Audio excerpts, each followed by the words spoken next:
ஹிந்தி திணிப்பு, தொகுதி மறுசீரமைப்பு பிரச்சினைகளை மக்களிடம் எடுத்து சொல்லுங்கள். திமுக தொண்டர்களுக்கு முதலமைச்சர் மு க ஸ்டாலின் அறிவுறுத்தல்.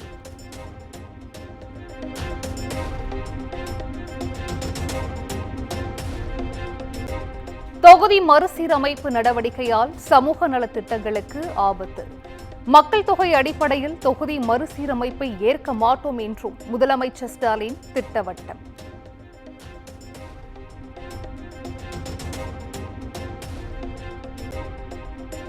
ஹிந்தி மொழி திணிப்புக்கான நடவடிக்கையை மத்திய அரசு தொடங்கிவிட்டதாக முதலமைச்சர் குற்றச்சாட்டு. தமிழ்நாடு போராடும், தமிழ்நாடு வெல்லும் என்றும் உறுதி.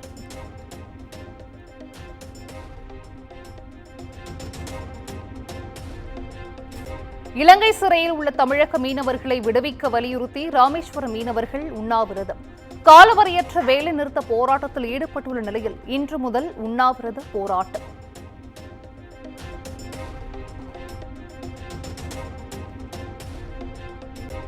குமரி, நெல்லை, தஞ்சை, புதுக்கோட்டை உள்ளிட்ட 10 மாவட்டங்களில் இன்று கனமழைக்கு வாய்ப்பு. சென்னை மண்டல வானிலை ஆய்வு மையம் தகவல்.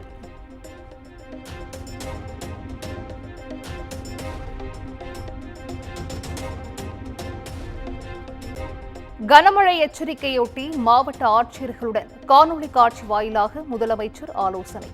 கொள்முதல் செய்யப்பட்ட நெல் மூட்டைகளை பாதுகாக்க உத்தரவு.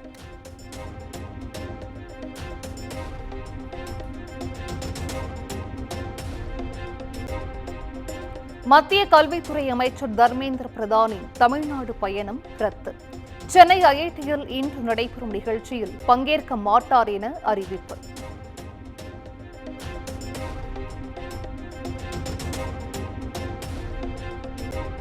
இந்தியாவின் பன்முகத்தன்மை, மொழி வழி பண்பாடுகளை சிதைப்பவர்களே உண்மையான தேச விரோதிகள். உள்துறை அமைச்சர் அமித் ஷாவின் குற்றச்சாட்டுக்கு முதலமைச்சர் மு க ஸ்டாலின் பதிலடி.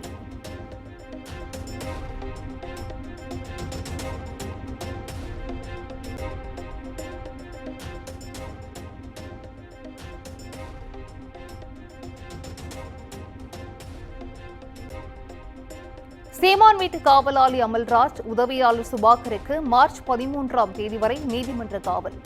சோழிங்கநல்லூர் குற்றவியல் நீதிமன்ற நீதிபதி கார்த்திகேயன் உத்தரவு.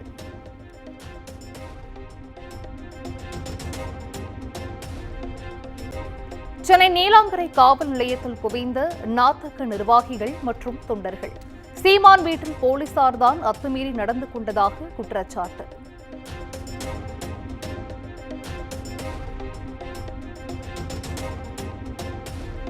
சீமான் இன்று விசாரணைக்கு ஆஜராகாவிட்டால் கைது நடவடிக்கை எடுக்கப்படும் என காவல்துறை எச்சரிக்கை. இன்று விசாரணைக்கு ஆஜராக முடியாது என நாம் தமிழர் கட்சி ஒருங்கிணைப்பாளர் சீமான் திட்டவட்டம்.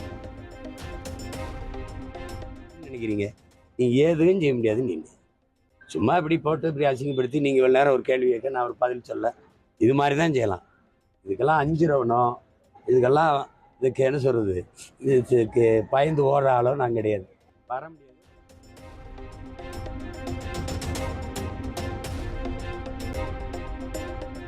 சீமானின் பேச்சுக்கு பதிலளிக்கும் வகையில் நடிகை விஜயலட்சுமி வீடியோ வெளியீடு. 2 நாட்களுக்கு முன்பு கூட சமாதானம் பேச தூது அனுப்பியதாக விஜயலட்சுமி தகவல்.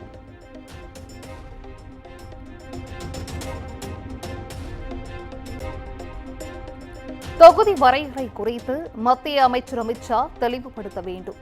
அமித் ஷா திமுகவை விமர்சிப்பது திசை திருப்பும் செயல் என உதயநிதி ஸ்டாலின் சாடல்.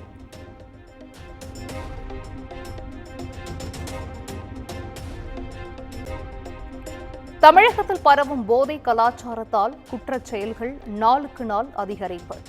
திமுக அரசும் காவல்துறையும் கைகட்டி வேடிக்கை பார்ப்பதாக முன்னாள் அமைச்சர் ஜெயக்குமார் குற்றச்சாட்டு.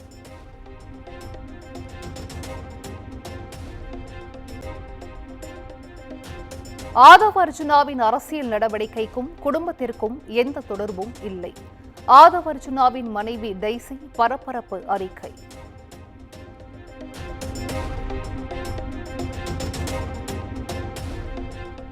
ஒரு மொழியை கற்றுக்கொள்ள யாரையும் கட்டாயப்படுத்தக்கூடாது. சென்னையில் நடைபெற்ற திமுக விழாவில் நகைச்சுவை நடிகர் வடிவேலு வேண்டுகோள்.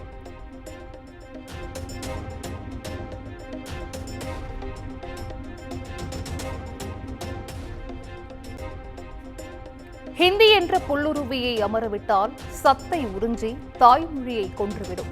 மும்மொழி கொள்கை தொடர்பாக கவிஞர் வைரமுத்து கவிநடையில் கருத்து.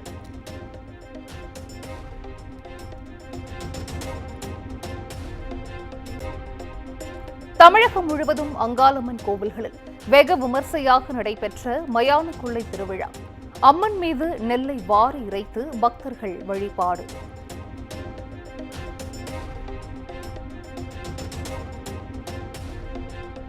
போராட்டத்தில் பங்கேற்பதை தடுக்க திண்டுக்கல்லில் வீட்டு காவலில் வைக்கப்பட்ட மாதர் சங்க மாவட்ட தலைவர் போலீசாரிடம் வாக்குவாதத்தில் ஈடுபட்டு மாதர் சங்க தலைவரை அழைத்துச் சென்ற மார்க்சிஸ்ட் எம்பி சச்சிதானந்தம்.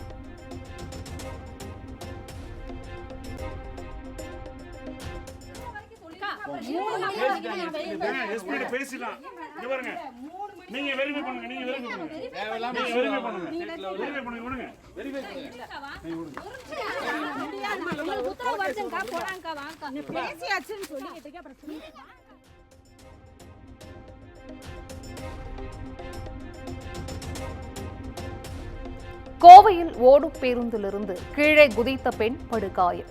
கணவன் இறங்கியதாக நினைத்து பேருந்திலிருந்து குதித்த அதிர்ச்சி காட்சி.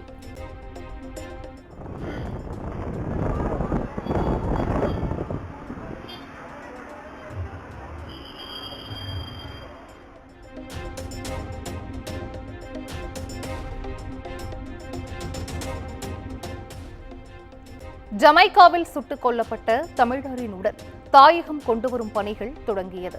டிசம்பர் மாதம் கொல்லப்பட்ட நெல்லை இளைஞரின் உடல் ஓரிரு நாட்களில் தமிழகம் வருகிறது.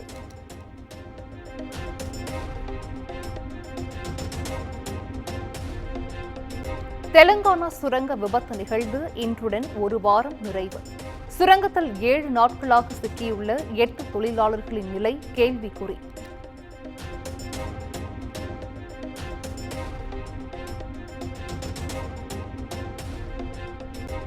தமிழகத்தின் மும்மொழி கொள்கை எதிர்ப்பை ராகுல் காந்தி ஒப்புக்கொள்கிறாரா? சமூக வலைதளத்தில் மத்திய ரயில்வே அமைச்சர் அஸ்வினி வைஷ்ணவ் கேள்வி.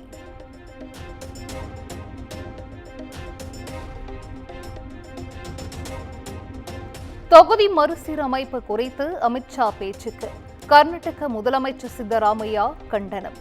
தொகுதி மறுசீரமைப்பு தென் மாநிலங்களின் அரசியல் செல்வாக்கை பலவீனப்படுத்தும் முயற்சி என குற்றச்சாட்டு.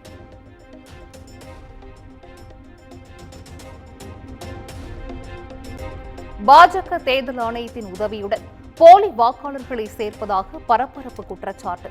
உரிய நடவடிக்கை எடுக்காவிட்டால் தேர்தல் ஆணையம் முன்பு போராட்டம் நடைபெறும் என மம்தா எச்சரிக்கை.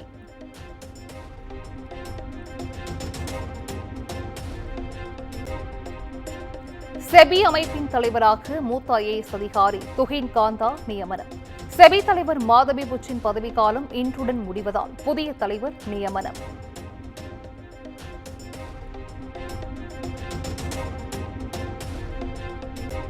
காஷ்மீரில் ஓட்டுநரின் கட்டுப்பாட்டு இழந்து ஆற்றில் கவிழ்ந்த கார்.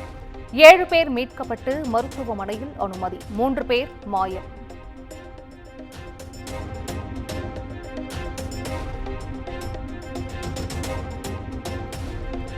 கிரிப்டோ கரன்சி மூலம் 2 கோடியே 40 லட்சம் ரூபாய் மோசடி. நிறுவன திறப்பு விழாவில் கலந்து கொண்ட நடிகைகள் தமன்னா, காஜல் அகர்வாலிடம் விசாரணை நடத்த புதுச்சேரி போலீசார் திட்டம்.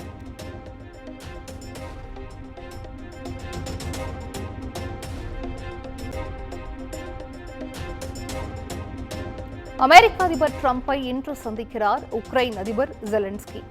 போரில் உதவியதற்காக உக்ரைனிலிருந்து கனிம வளங்களை வெட்டி எடுத்துக் கொள்வதற்கான ஒப்பந்தம் கையெழுத்தாகிறது.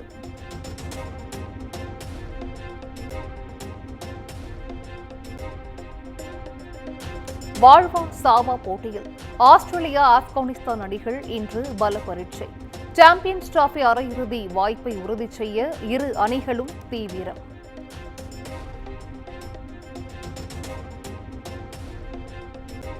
பாகிஸ்தான் வங்கதேசம் இடையேயான சாம்பியன்ஸ் லீக் போட்டி மழையால் ரத்து. ஆறுதல் வெற்றி கூட பெற முடியாமல் இரு அணிகளும் ஏமாற்றம்.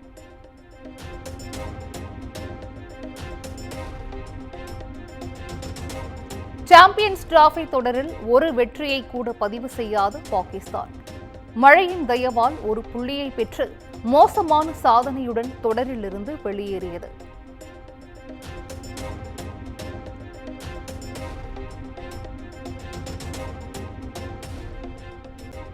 மகளிர் பிரீமியர் லீக் போட்டியில் பெங்களூரை வீழ்த்தி குஜராத் அணி வெற்றி. இன்றைய போட்டியில் மும்பை இந்தியன்ஸ், டெல்லி கேபிட்டல்ஸ் மோதல்.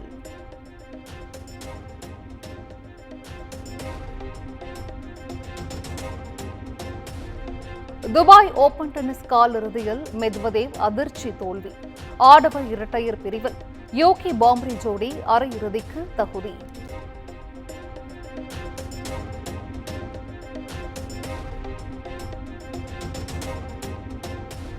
பஞ்சாப் அணிக்கு எதிரான ISL கால்பந்து போட்டியில் கோவா வெற்றி.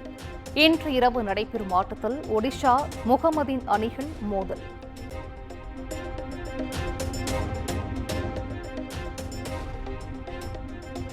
அஜித் நடித்துள்ள குட் பேட் அக்லி படத்தின் டீசர் இன்று இரவு 7 மணிக்கு வெளியாகிறது. 1 நிமிடம் 34 நொடிகள் கொண்ட டீசர் வெளியிடப்படும் என படக்குழு அறிவிப்பு.